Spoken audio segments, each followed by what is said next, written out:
High guys, welcome to অঞ্জুর হেসেল। আমি অঞ্জু। আজকে নিয়ে এসেছি আমার হেসেলে পোস্তর বড়া। পোস্ত তো আমরা অনেক রকমভাবেই খাই, আলু পোস্ত, ঝিঙে পোস্ত, পটল পোস্ত। আজকে আমি নিয়ে এসেছি পোস্তর বড়া। দেখো আমি কিভাবে বানাই। পোস্তটাকে আমি গুঁড়ো করে নিয়েছি ভালো করে মিক্সিতে, একটু গুঁড়ো করেছি, কোনো জল টল দিইনি। একটু চালের গুঁড়ি দিলাম, নুন দিলাম, একটু পেঁয়াজ, কাঁচা লঙ্কা, ধনেপাতা সব একসঙ্গে দিয়ে দিলাম।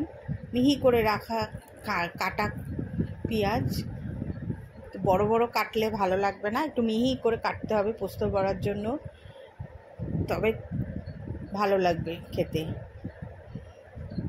অল্প অল্প অল্প অল্প জল ছিটা দিয়ে দিয়ে মাখছি, বেশি জল দেওয়া যাবে না, অল্প অল্প করে মাখতে হবে।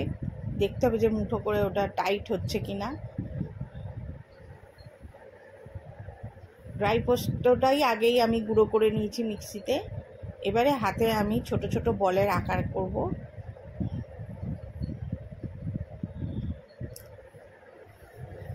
উপরে একটু পোস্ত ছড়িয়ে দিচ্ছি, রেডি করে নিচ্ছি, একেবারে রেডি করে নিয়ে ভাজবো।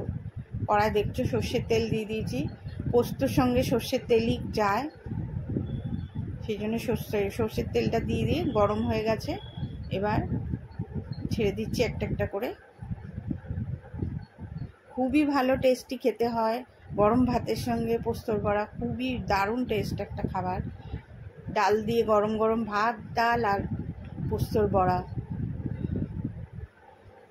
একবার হলেও এরমভাবে ট্রাই করে খেয়ে দেখ, আশা করি ভালোই লাগবে। হয়ে গেল, উল্টে দিলাম একটু।